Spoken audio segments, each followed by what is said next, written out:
l'apôtre Saint Paul, dans sa lettre aux Romains, au chapitre 10, verset 17, nous dit que la foi vient de ce qu'on entend, et ce qu'on entend vient de la parole du Christ.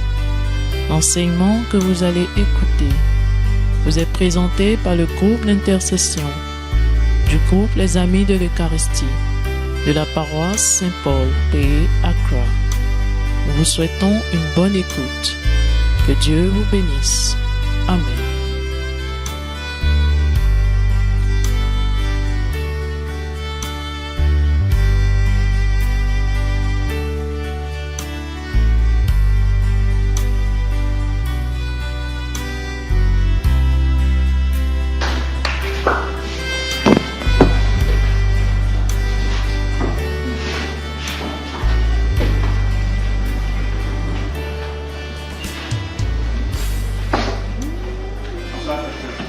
Bonsoir mon frère. C'est une grâce pour moi. C'est une joie pour moi pour cette bande de ce soir. Venir partager la parole de Dieu. Avant de commencer, j'aimerais qu'on fasse la l'Esprit Saint, que lui puisse venir dans son théologue, que toutes les paroles que je prononcerai viendront de lui, et que ces paroles toucheront les cœurs et édifieront les âmes.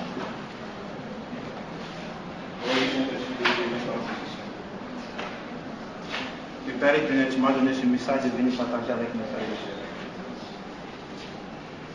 Et quand même, tu as dit ta parole, lorsque tu envoies une personne, et remplis cette personne de ta parole, que toute parole qui sortira de sa bouche viendra de toi. C'est pourquoi moi, à ta disposition ce soir, fais que toute parole qui sortira de ma bouche vienne de toi. Et que ces paroles puissent se transformer dans la vie de ces personnes qui écouteront. Ô oui, Saint-Esprit de Dieu, viens y habiter et viens y prendre position. Amen. Amen. J'aimerais qu'on acclame encore le Seigneur.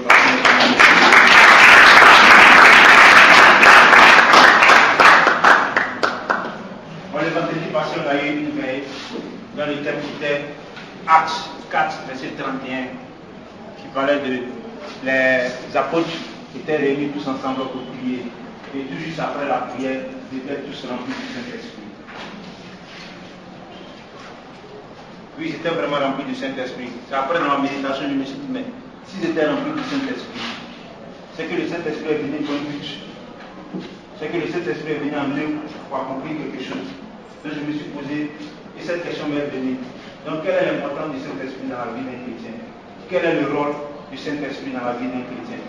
Donc c'est de là est venu le thème, le rôle de l'Esprit Saint dans la vie du chrétien. Le rôle de l'Esprit Saint dans la vie du chrétien. Donc qu'est-ce que l'Esprit Saint fait dans notre vie? En première position, l'Esprit Saint active le don de Dieu en nous.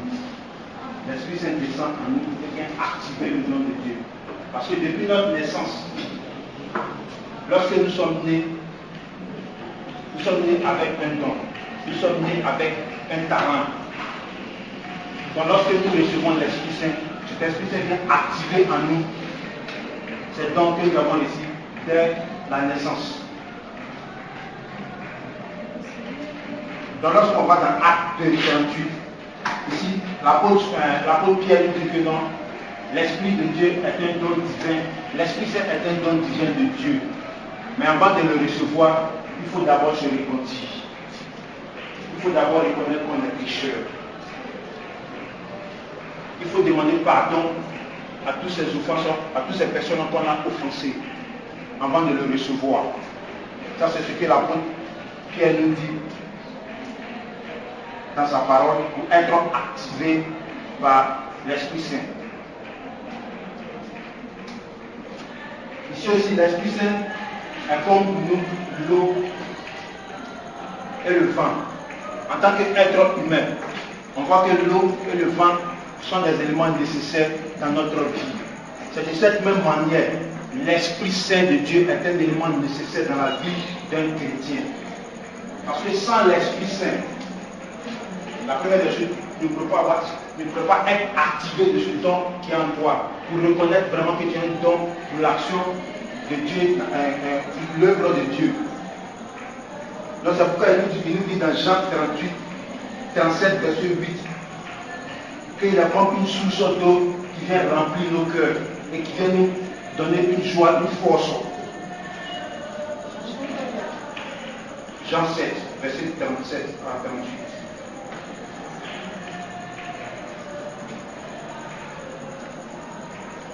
Et aussi l'Esprit Saint est aussi comme le feu dans notre vie.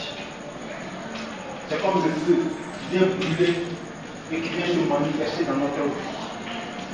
Comme il a dit dans 2 Timothée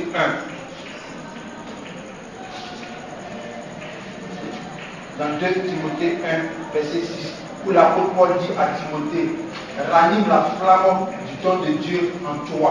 Il faut ranimer cette flamme de Dieu en toi. Et cette flamme de Dieu est l'Esprit Saint. C'est comme si on prend un truc.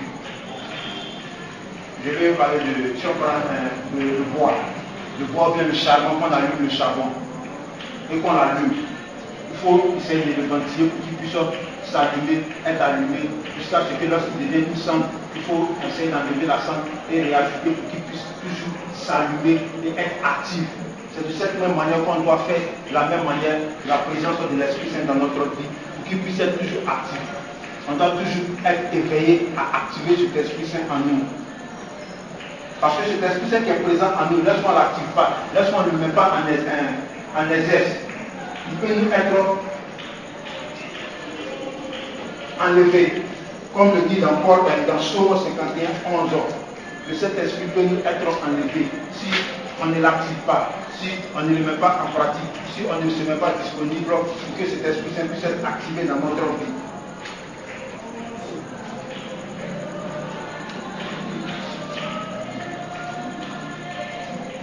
Maintenant, c'est à quel moment on reçoit l'Esprit Saint de Dieu?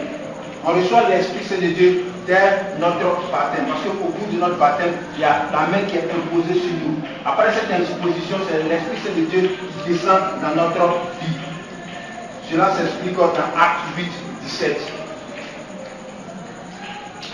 Donc c'est pourquoi on dit c'est destiné, cet Esprit Saint qui vient descendre en nous lors de notre baptême. Il est destiné à changer notre façon de vivre, pour qu'on puisse vivre en fonction de la loi de Dieu, pour qu'on puisse vivre en fonction de la parole de Dieu. Parce que l'Esprit Saint qui habite en nous est un instrument par lequel Dieu accomplit son œuvre en nous et à travers nous. Donc lorsque l'Esprit Saint est en nous, lorsque nous avons, après avoir reçu le baptême, l'Esprit Saint est un instrument qui est présent en nous et qui permet l'accomplissement de l'œuvre de Dieu en nous et à travers nous. Et ça nous permet aussi d'être capables de vouloir réaliser ce qui est conforme à son propre plan. Ça nous permet d'être dans la lignée du plan de Dieu et ne pas être dérouté du plan de Dieu. Donc c'est l'Esprit Saint qui nous permet de marcher en fonction du plan de Dieu. Donc en première position, voilà ce que l'Esprit Saint fait dans notre vie. L'Esprit Saint active le don de Dieu en nous pour qu'on puisse être utilisé, nous, comme instrument pour l'accomplissement de son œuvre, pour l'accomplissement de son œuvre. Et pour marcher en fonction, être conforme à son plan. En deuxième position, l'Esprit Saint n'est pas un esprit de crainte. Qu'est-ce que je veux dire par là? C'est que l'Esprit Saint n'est pas un esprit de crainte. Si on voit de nos jours, il y a certaines personnes de notre vie, bon, ça nous arrive aussi quelquefois, on a peur de faire des erreurs. Parce qu'on a peur de faire des erreurs, ça nous empêche parfois d'arriver à l'accomplissement d'un projet qu'on a, ou bien d'une chose qu'on veut vraiment faire dans notre vie. Et lorsque ça nous empêche d'arriver à l'accomplissement, ça permet un désastre dans notre vie. Donc l'Esprit Saint vient habiter en nous, qui puisse enlever cette crainte, pour qu'il puisse enlever cette peur en nous.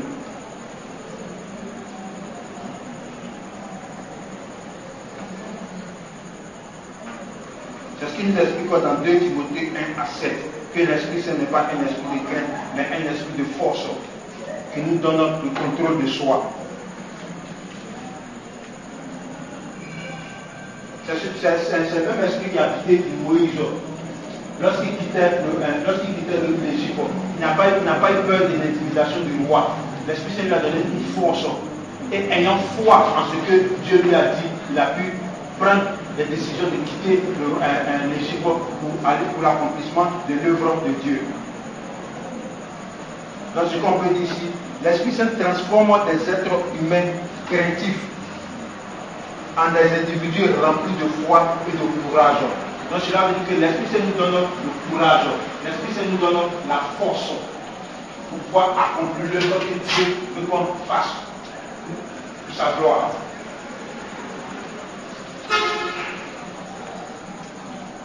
Donc si on veut prendre l'histoire de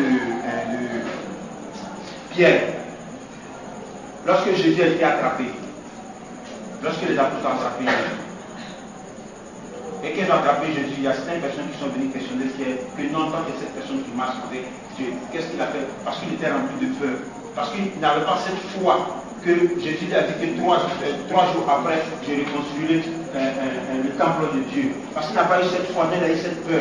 Et quand cette personne est venue vers lui, non, toi tu es l'un de ses disciples, il a régné Jésus en disant non. Qui n'est pas l'un des disciples de Dieu.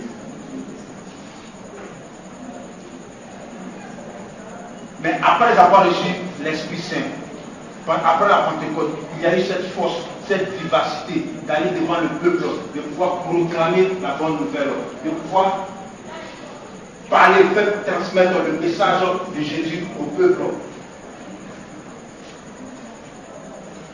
Donc cela nous dit que lorsque nous avons l'Esprit Saint en nous, l'Esprit Saint enlève cette peur en nous. L'Esprit Saint nous donne la force pour pouvoir aller à l'accomplissement de l'œuvre de Dieu.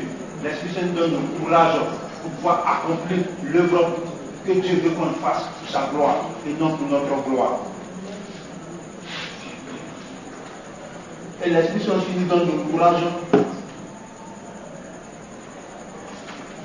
Donc ici, c'est un adage que je dis. Le courage humain a ses limites. Mais l'assistance qui vient de l'Esprit de Dieu n'a pas de borne. C'est lorsqu'on a l'Esprit Saint en nous, il n'y a plus de borne, il n'y a pas de limite. Tout ce que le Seigneur veut qu'on fasse, on arrive à le faire par le guide de l'Esprit Saint. Parce que le courage humain a vraiment des limites. Ça c'est en deuxième position, on dit que non, l'Esprit Saint n'est pas un esprit de crainte, mais un esprit de force ou de vivacité. En troisième position, l'Esprit Saint est un esprit de force. Cet esprit nous donne la force de pouvoir faire des œuvres, de pouvoir faire des miracles. C'est ce qui explique dans ces versets. Luc 1, verset 35. Où l'Esprit Saint est descendu en Marie pour que Marie puisse enfanter Jésus. Donc c'est l'Esprit Saint qui a eu cette force de descendre en Marie pour qu'elle puisse être enceinte, pour que Jésus puisse naître. Merci beaucoup. Et en Psaume 104, verset 30, l'Esprit Saint est l'instrument au moyen duquel Dieu créa tout l'univers. Psaume 104, verset 30. L'Esprit Saint est l'instrument au moyen duquel Dieu créa tout l'univers. Ces versets que je suis en train de vous donner sont des versets qui expliquent la puissance de l'Esprit Saint. Donc on va dans Genèse 6, verset 30. La puissance au moyen de laquelle Dieu agit dans l'esprit des êtres humains faits à son image. Et dans Luc 5, du 15 à 17, c'est par l'Esprit Saint que Luc 5, 15 à 17, c'est par l'Esprit Saint que le boiteux marcha. La puissance de l'Esprit Saint que le boiteux marcha. C'est par la puissance de l'Esprit Saint que l'aveugle vu. C'est par la puissance de l'Esprit Saint que le sourd entendu. C'est par la puissance de l'Esprit Saint que le mort fut ressuscité. Donc dans Acte 1, verset 8, le Seigneur veut nous dire que cet Esprit Saint nous est aussi accessible. Donc étant chrétien, étant appelé fils de Dieu, fils apôtre de Jésus, nous sommes aussi accessibles à recevoir cet Esprit Saint qui donne la force et qui donne le courage pour pouvoir accomplir des miracles dans la vie de notre frère et de soeur ou nous-mêmes dans notre vie.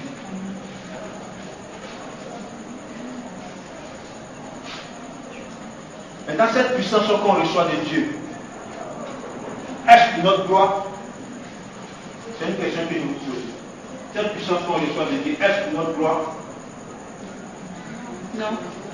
Non, c'est pourquoi? Non, cette puissance qu'on reçoit, c'est pour la gloire de Dieu. Donc si on reçoit cette puissance, il ne faudrait pas qu'on s'assoie avec cette puissance pour se glorifier nous-mêmes, mais plutôt pour faire l'œuvre de Dieu pour sa gloire. Parce qu'il nous donne cette puissance d'un but bien précis.